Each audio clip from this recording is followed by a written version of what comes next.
Hello everybody, welcome to Pathfinders Academy for CPF. जैसे कि आप सभी जानते हैं, हमने रिसेंटली इंडियन पॉलिटी पे एक नई लेक्चर सीरीज स्टार्ट की है। So this is part 4 of that lecture series and I am Utkarsh. So before starting our lecture हम थोड़ा सा हमारे बैचेस के बारे में डिस्कस कर लेते हैं। हमने रिसेंटली अनअकैडमी पे एक नई बैच लॉन्च की जिसका नाम है gold CPF assistant commander 2021। This is 8 month batch.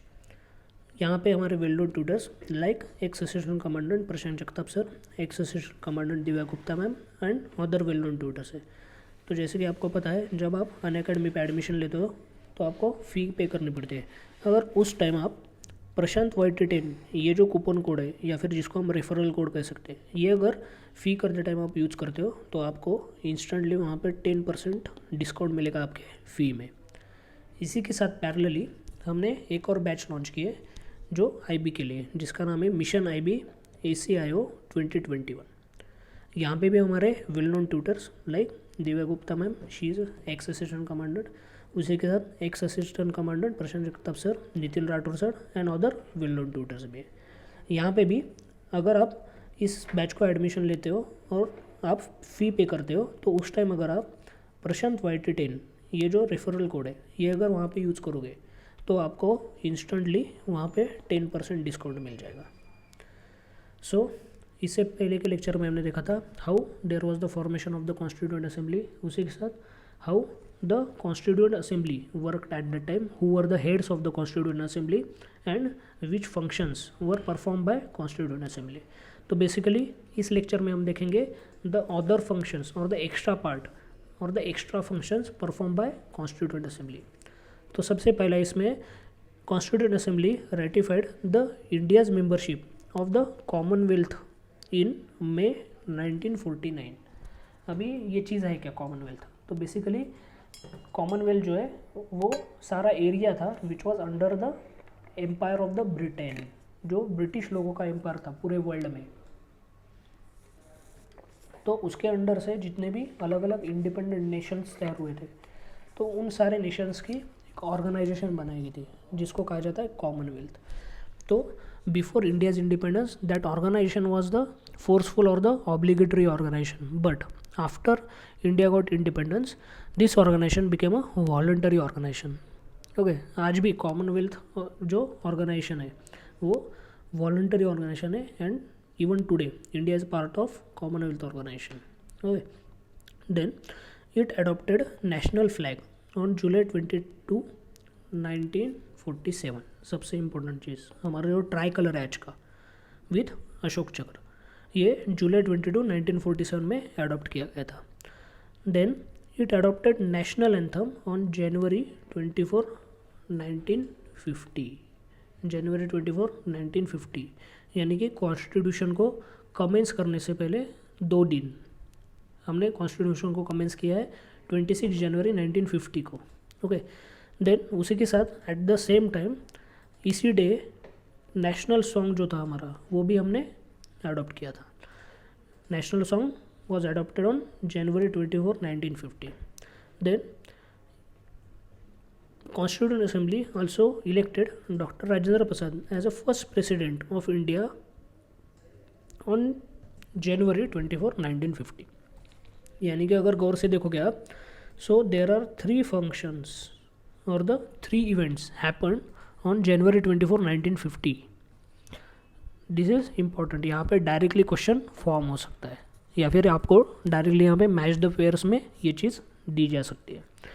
In all Constituent Assembly had 11 sessions over 2 years, 11 months and 18 days। यानी कि हमारा जो इंडिया का कॉन्स्टिट्यूशन है वो बनाने के लिए basically there was the time more than 2 year, 11 months and 18 days.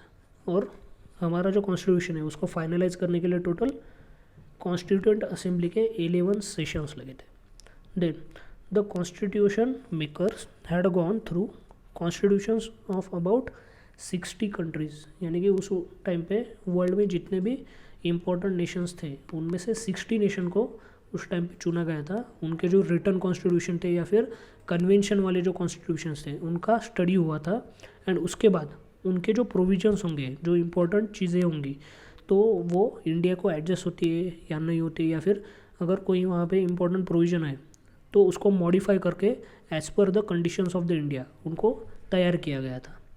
So these were the important actions which were done by constitution makers after studying constitution of the 60 countries.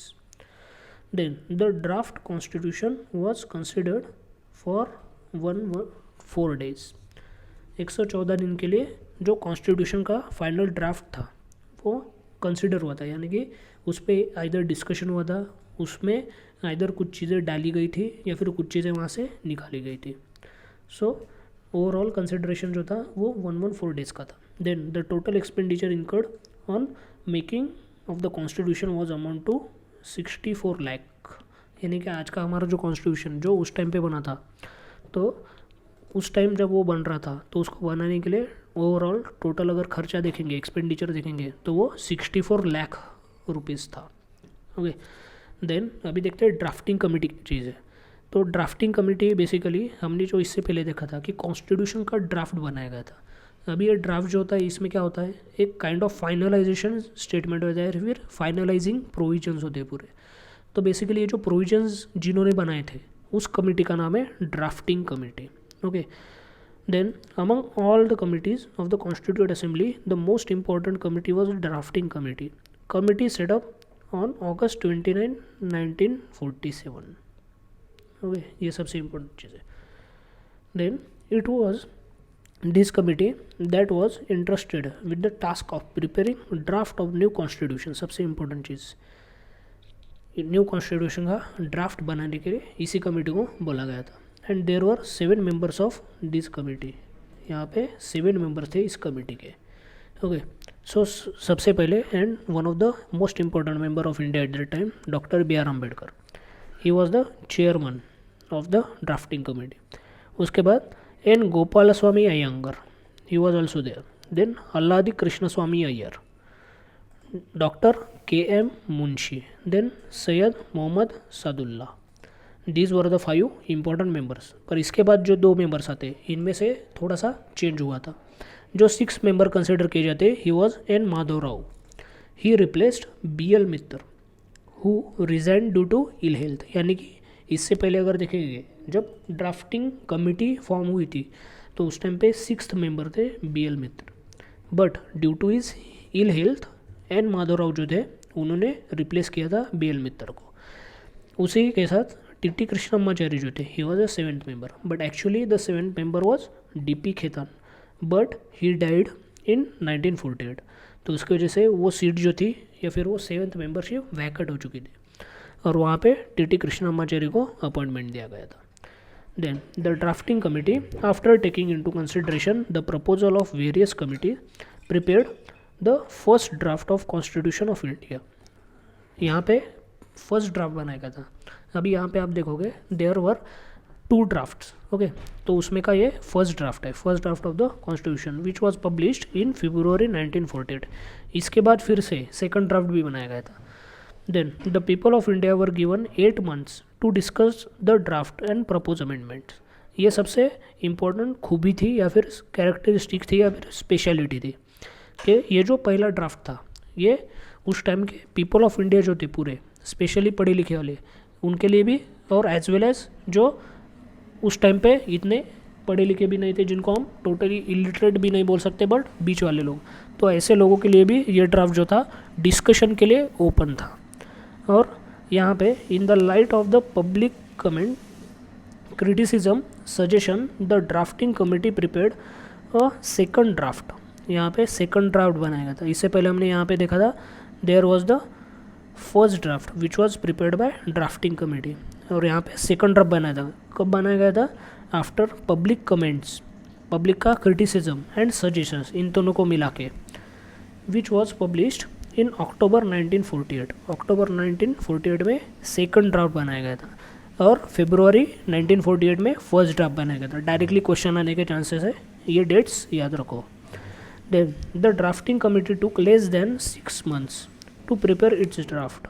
6 महीने से भी कम लगे थे इनके लिए जो इन्होंने सेकंड ड्राफ्ट बनाया था. अभी इसके पीछे लॉजिक क्या है? ऑब्वियसली फर्स्ट ड्राफ्ट बनाने के लिए बहुत सारे मेहनत लगी थी। अभी फर्स्ट ड्राफ्ट जो था उसमें बहुत सारे लैक्यूनस थे या फिर बहुत सारे लिमिटेशंस थे। तो जब इन लिमिटेशन को टेक ओवर किया गया या फिर इन लिमिटेशंस को ख़त्म किया गया, कैसे ख़त्म किया गया, जब ये ड्राफ्ट पब्लिक जो था उस टाइम के इंडिया के, तो उनके सामने ओपन किया गया था और पब्लिक ने क्या दिया था, यहाँ पे कमेंट्स किए थे, क्रिटिसिज्म किया था एंड सजेशंस भी दिए थे उसमें।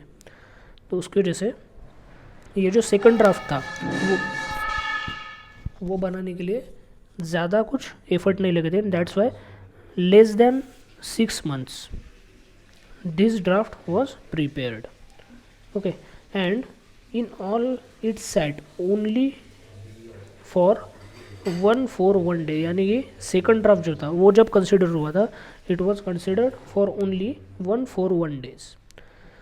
देन अभी देखते हैं एनेक्टमेंट ऑफ कॉन्स्टिट्यूशन। अभी तक हमने देखा था कि कॉन्स्टिट्यूट असेंबली कैसे बनी थी, उसमें किन लोगों की पार्टिसिपेशन थी, उसी के साथ कौन से इंपॉर्टेंट फंक्शंस हुए थे, उनके हेड कौन थे, उसी के साथ हमने अबाउट ड्राफ्टिंग कमेटी भी बहुत अलग अलग चीज़ें देखी है। ओके, तो अभी देखते हैं enactment of constitution. Doctor B R Ambedkar introduced final draft of constitution in assembly on November 4, 1948 for the first reading. जैसे कि आज के टाइम पे भी होता है, आज के टाइम पे अगर लोकसभा या फिर राज्यसभा देखते हो तो वहाँ पे अगर कोई भी बिल पास करना होता है तो वो बिल बेसिकली 3 रीडिंग्स में पास होता है। सबसे पहले फर्स्ट रीडिंग आता है जिसमें ओवरऑल डिस्कशन होता है, स्पेशली डिस्कशन ऑन इंट्रोडक्शन, ये चीज़ होती है। उसके बाद आता है डिटेल्ड स्क्रूटनाइज डिस्कशन जिसमें क्लॉज बाय क्लॉज डिस्कशन होता है, और थर्ड इसमें फाइनल में वोटिंग की जाती है। So basically these are the 3 steps of the passing of any bill. तो उस टाइम पे भी यही था, जो हमारा कॉन्स्टिट्यूशन था वो भी ऐसे अलग अलग स्टेप्स में पास हुआ था। Okay, so first step was the first reading, जहाँ पे doctor B R Ambedkar who was the head of the drafting committee, उन्होंने खुद फाइनल ड्राफ्ट यहाँ पे रिप्रेजेंट किया था या फिर on the floor of constituent assembly वहाँ पे रखा था। The constituent assembly had general discussion on it for 5 days, यानी कि सिर्फ इंट्रोडक्शन पे, यानी कि ओवरऑल डिस्कशन के लिए 5 दिन लिए थे उस टाइम के कॉन्स्टिट्यूएंट असेंबली में। ओके, देन टिल November 9, 1948 ये जो टोटल डिस्कशन वगैरह था ये चला था। कब से चला था? November 4 से, November 4 to November 9 ये पूरा चला था। देन द सेकंड रीडिंग में क्या हुआ था, क्लॉज बाय क्लॉज जो कंसिडरेशन थे या फिर जो उस टाइम के प्रोविजंस थे उनके ऊपर डिस्कशन हुआ था। और ये सेकंड रीडिंग का डिस्कशन क्लॉज बाय क्लॉज वाला कब स्टार्ट हुआ था? ये स्टार्ट हुआ था इन November 15, 1948। ये भी इम्पोर्टेंट चीज़ है, November 15, 1948 ये डेट में ये बेसिकली स्टार्ट हुआ and it was ended on October 17, 1949। October 17, 1949 में ये अल्टीमेटली एंड हुआ था, यानी कि क्लॉज बाय क्लॉज कंसिडरेशन यानी कि डिटेल्ड डिस्कशन जो था वो 17 अक्टूबर को एंड हुआ था। Then the third reading of the draft started on November 14, 1949। At that time doctor B R Ambedkar moved the motion. उसमें क्या कहा गया था? The constitution as settled by assembly to be passed, यानी कि अल्टीमेटली जो थर्ड रीडिंग थी उसमें अल्टीमेटली जो उस टाइम का ड्राफ्ट था उसको ऑफिशियली पास कंसिडर किया गया या फिर उसको ऑफिशियली पास किया गया। Then the motion on draft constitution was declared as passed on November 26, 1949। और यही डेट हमारी प्रियम्बल में भी हमें देखने को मिलती है। This is the very important date and received the signature of the members and the president. अभी ये ड्राफ्ट पास कैसे हुआ, तो उसके पीछे बेसिकली जो फंक्शनिंग हुई थी वो फंक्शनिंग क्या हुई थी कि जो मेंबर्स थे उस टाइम के उन सब ने उस ड्राफ्ट पे सिग्नेचर किए थे। एट द सेम टाइम जो प्रेसिडेंट थे उन्होंने भी यहाँ पे सिग्नेचर्स किए थे। और यही सबसे इम्पोर्टेंट चीज़ है जो उस टाइम का ड्राफ्ट था, जो कॉन्स्टिट्यूशन था, उसको ऑथेंटिक बनाती है। ओके, अब वहाँ पे उस टाइम पे out of 299 members there were only 284 members who were actually present at that day and sign the constitution. सबसे इम्पोर्टेंट चीज़, उस टाइम पे हमने इससे पहले भी देखा था कि जब इंडिया का पार्टीशन हुआ था तो जो टोटल ओवरऑल सीट्स थी इंडिया को दी हुई, तो उसमें से 299 जो सीट्स थी वही सिर्फ इंडिया को आई थी. ओके, एंड ओनली 284 जो सीट्स वही सिर्फ कॉन्स्टिट्यूएंट असेंबली में उस टाइम पे उतने ही मेंबर वहाँ पे प्रेजेंट थे, और सिर्फ 284 मेंबर्स ने वहाँ पे सिग्नेचर किए थे along with the president. Then this also the date mentioned in preamble as the date on which people of India in the Constituent Assembly adopted, enacted and gave to themselves this constitution. ये important चीज़ है, यही date है, यानी कि नवंबर 26, 1949. On this date जो constitute assembly थी उसमें जो कॉन्स्टिट्यूशन था that was adopted, enacted and gave to themselves by people of India. ये इंपॉर्टेंट फंक्शनिंग जो थी वो उस टाइम पे यहाँ पे हुआ था. Then the constitution as adopted on November 26, 1949 contained preamble. जो हमारा फाइनल कॉन्स्टिट्यूशन था उस टाइम पे पास हुए वाला, तो उसमें कौन से कंपोनेंट थे, तो सबसे पहला था प्रियम्बल, उसके बाद है 395 आर्टिकल्स, आज जो मोर देन 450 है.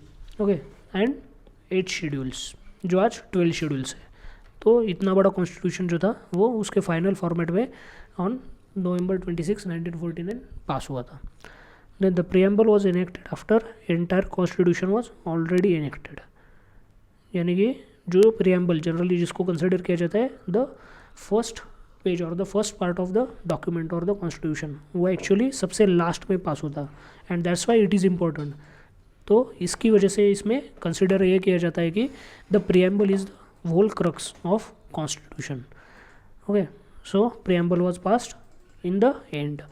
Then Dr. B.R. Ambedkar, then the law minister, piloted the draft constitution in the assembly. खुद डॉक्टर बी आर अम्बेडकर ने वो ड्राफ्ट जो था वहाँ पे रखा था, यानी कि on the floor of the constituent assembly. He took a very prominent part in deliberations of assembly. He was known for his logical, forceful, persuasive argument on the floor of assembly. He is recognized as a father of Constitution of India. ये उनको title दिया गया. At the same time, this brilliant writer, constitutional expert, undisputed leader of the scheduled caste, and the chief architect of Constitution of India is also known as modern Manu. यानी कि doctor B R Ambedkar जो है उनको 3 title दिए गए. सबसे पहला father of the constitution of India, दूसरा है chief architect of the constitution of India, and third title is modern Manu. इस पर डायरेक्टली क्वेश्चन आ सकता है. एक ही पर्सन के लिए there are 3 titles, so confuse नहीं होना है. अभी देखते हैं the enforcement of the constitution. On January 26 was specifically chosen as a date of commencement of the constitution because its historical importance. अभी 26 जनवरी को हिस्टोरिकल इम्पोर्टेंस क्यों है, क्योंकि 1929 में जो लाहौर सेशन हुआ था कांग्रेस का, इंडियन नेशनल कांग्रेस का, तो वहाँ पे पूर्ण स्वराज यानी कि कंप्लीट इंडिपेंडेंस नाम की जो चीज़ थी उसको एक्सेप्ट किया गया था या फिर उसको अडॉप्ट किया गया था as a official agenda of the Indian National Congress. और उसके नेक्स्ट ईयर यानी कि 1930 में जो 26 डेट थी उसको इंडिया का इंडिपेंडेंट डे बोल के डिक्लेयर किया था वहाँ पे, and that's why 26 January is important for India.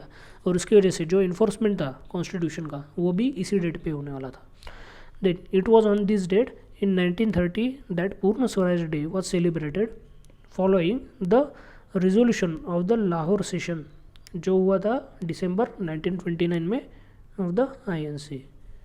Okay, and that's why 26 जनवरी के आज के टाइम पे हम उसको एज अ रिपब्लिक डे भी सेलिब्रेट करते हैं.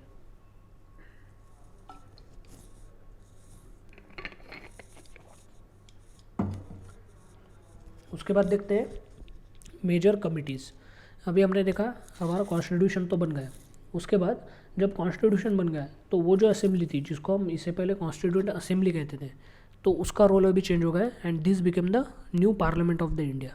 तो पार्लियामेंट जो था वो अकेले तो काम नहीं करेगा या फिर अकेले पूरा फंक्शन नहीं करेगा, तो ऑब्वियसली उसको हेल्प करने के या फिर डे टू डे फंक्शनिंग करने के लिए there were some committees which were specifically created to reduce the load of the parliament. तो वो कमिटीज़ कौन से थे वो अभी देखते हैं. सबसे पहले थे union powers committee which was headed by Jawaharlal Nehru. Then union constitution committee which was headed by Jawaharlal Nehru. Then provincial constitution committee which was headed by Sardar Patel, drafting committee जैसे कि हमने अभी देखा था doctor B R Ambedkar, then advisory committee on fundamental rights, minorities and tribal and excluded areas, it was also headed by Sardar Patel. अभी यहाँ पे देखने की एक चीज़ है, ये जो committee basically this is a very big committee. क्यों? क्योंकि इसमें फंडामेंटल राइट भी है, माइनॉरिटीज़ भी है and tribal and excluded areas भी। तो उसकी वजह से ये जो बड़ी कमेटी थी इसको सब डिवाइड किया गया इनटू 5 कमिटीज़। ओके, सो पहली थी fundamental right sub committee which was headed by JB Kripalani, याद रखो। Okay, then minority sub committee which was headed by HC Mukherjee, then north east frontier tribal area and Assam excluded and partially excluded area sub committee which was headed by Gopinath Bardoloi. Okay, ये जो गोपीनाथ बारडोइल है he was a head of north east frontier tribal areas and Assam excluded and partial excluded area sub committee. उसके बाद excluded and partial excluded area other than those in Assam sub committee,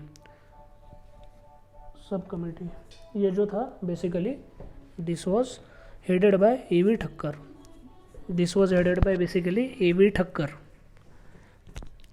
okay, then north west frontier tribal area sub committee, ये भी एक committee थी। So these were the different committees which were actually were the sub committees of the advisory committee on fundamental right, minority and tribal and excluded areas.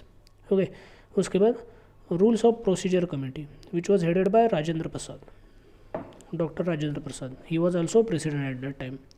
अब ये rules and procedure जो थे वो किस चीज़ के थे? ये थे अबाउट द पार्लियामेंट, उस टाइम की जो इंडिया के पार्लियामेंट थी उसमें कौन से प्रोसीजर होने चाहिए, जब बिल पास करना हो तो क्या करना चाहिए, जब डिस्कशन करना है तो डिस्कशन कब स्टार्ट होना चाहिए, कब स्टॉप होना चाहिए, ये जो सारी चीज़ें थी this all things were considered under the procedure, और ये सारी चीज़ें डिसाइड की थी रूल्स ऑफ प्रोसीजर कमेटी ने under the doctor Rajendra Prasad. Then states committee, committee for negotiation with states. अभी ये स्टेट्स कौन से थे? These were the princely states. और उस टाइम पे जैसा हमने अभी डिस्कस किया था इससे पहले कि जब इंडिया का पार्टीशन हुआ था जो प्रिंसली स्टेट्स थे उनको ऑप्शंस दिए गए थे, आइदर वो इंडिया के डोमिनियन को ज्वाइन कर सकते थे और वो इंडिपेंडेंट रह सकते थे, और वो पाकिस्तान डोमिनियन को ज्वाइन कर सकते थे। तो basically majority of the princely state जो थे उन्होंने इंडिया को ज्वाइन करना चाहिए, उसके लिए जो उस टाइम की पॉलिटिकल इंडिया की लीडरशिप थी वो परस्यूसिव थी, और उसके लिए फिर एक स्पेशल कमेटी बनाई गई थी जिसको कहा है स्टेट्स कमेटी, जो प्रिंसली स्टेट्स के साथ निगोशिएशन करती थी। Okay, and it was headed by Pandit Jawaharlal Nehru. और अल्टीमेटली लास्ट में थी steering committee which was headed by doctor Rajendra Prasad. So basically यहाँ पे अगर आप देखोगे so there were 3 committees which was headed by Pandit Jawaharlal Nehru. Then there were 2 committees headed by Patel and 2 committees headed by Dr. Rajendra Prasad. Okay, so confuse नहीं हुआ है, यहाँ पे डायरेक्टली क्वेश्चन आ सकता है, यहाँ पे डायरेक्टली आपको फिल इन द ब्लैंक्स भी आ सकते हैं या फिर मैच द फॉलोइंग भी आ सकते हैं, तो कंफ्यूज नहीं होना है। 3 committees were under Nehru, 2 were under Patel, 2 were under Rajendra Prasad. Okay, then अभी देखते हैं the important facts about our constituent assembly. तो इम्पॉर्टेंट फैक्ट में सबसे पहले आता है elephant was adopted as a symbol और the seal of the constituent assembly. सबसे इंपॉर्टेंट चीज़, एलिफेंट जो है वो एज ए सिम्बॉल और सील वहाँ पे अडॉप्ट किया गया था। Then sir BN Rao was appointed as the constitution adviser, यानी कि इन शॉर्ट कहा जाए तो legal adviser to the constituent assembly. सबसे इंपॉर्टेंट चीज़, ऐसा नहीं था कि कॉन्स्टिट्यूशन बनाने की सिर्फ ड्राफ्टिंग कमेटी वर्क कर रही थी, वहाँ पे कुछ अदर एक्सपर्ट भी थे जो एडवाइज़र थे उस टाइम पे, and one of the most important adviser at that time was BN Rao. उसके बाद HVR Iyengar was the secretary to the constituent assembly, ये भी इंपॉर्टेंट चीज़ है। HVR Iyengar was the secretary to the constituent assembly. Then YSN Mukherjee was chief draftsman of the constitution in the constituent assembly. Okay, so he was the chief draftsman, यानी कि जो final draft आया था हमारे कॉन्स्टिट्यूशन का, तो उसको प्रॉपर ड्राफ्ट करने में, उसको प्रॉपर अरेंज करने में, उसको सिक्वेंशियल ऑर्डर में वहाँ पे इम्प्लीमेंट करने में जो सारी चीज़ें की थी वो की थी YSN मुखर्जी नाम के पर्सन ने। देन प्रेम बिहारी नारायण रायज़ादा, ये जो पर्सन थे he was actually calligrapher and he was the calligrapher of the Indian constitution. अभी कैलीग्राफी मतलब वर्ड्स, जो डिज़ाइन फॉर्म में या फिर डिज़ाइन फॉर्मेट में जो वर्ड्स होते हैं उनको जो निकालते हैं उनको कहा जाता है कैलीग्राफर्स। तो हमारे अगर इंडिया का कॉन्स्टिट्यूशन देखेंगे so basically it is a hand written constitution, और यहाँ पे हैंड रिटन लिखते टाइम जो वर्डिंग्स का फॉर्मेट यूज़ किया गया था that was the flowing italic style. Flowing italic style में हमारा constitution actual hand written format में वहाँ पे लिखा गया था, और इसको लिखा किसने था, कैलीग्राफर प्रेम रायजादा ने। ओके, और कैलीग्राफर मतलब क्या, जो वर्ड्स को डिज़ाइन फॉर्मेट में लिखता है उसको कहा जाता है calligrapher. Then the original version was beautified decorated by artists from Shanti Niketan including Nandlal Bose and Beohar Sinha. ये जो दो लोग थे they were along with other team of the Shanti Niketan and that team was the team of the artist. तो उन्होंने क्या किया, original जो हमारे कॉन्स्टिट्यूशन का वर्जन है उसको ब्यूटीफाई किया एंड उसको डेकोरेट भी किया है। देन ब्योहर सिन्हा जो थे he also illuminated, beautified and ornamented the original preamble which was calligraphed by Raizada again। यानी कि हमारे इंडियन कॉन्स्टिट्यूशन का ओरिजिनल जो हैंड रिटन कॉन्स्टिट्यूशन है वो as well as Indian constitution का प्रियम्बल, ये दोनों चीज़ें रायजादा ने कैलीग्राफिड फॉर्म में लिखी है। और इन दोनों को जो इल्यूमिनेट या फिर ब्यूटीफाई करने में जो एक नाम कॉमन है वो है ब्योहर सिन्हा का।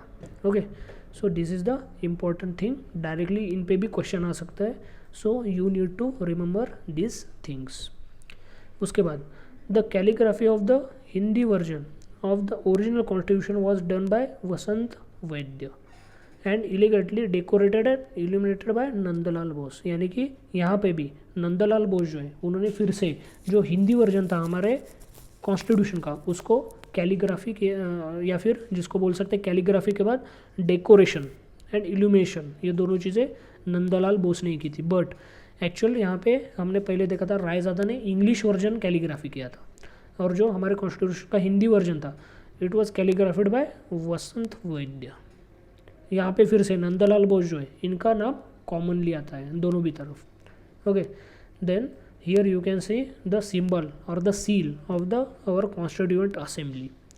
This was originally seal which was adopted by the constituent assembly when India was totally united, India wasn't divided at that time। तो उस टाइम का ये constituent assembly ने अडोप्ट किया वाला सिम्बॉल है। ओके, सो फिर से once again let me remind you, हमने रिसेंटली अनअकैडमी पे एक नई बैच लॉन्च की है जिसका नाम है gold CAPF assistant commandant batch 2021 के लिए। This is 8 month batch.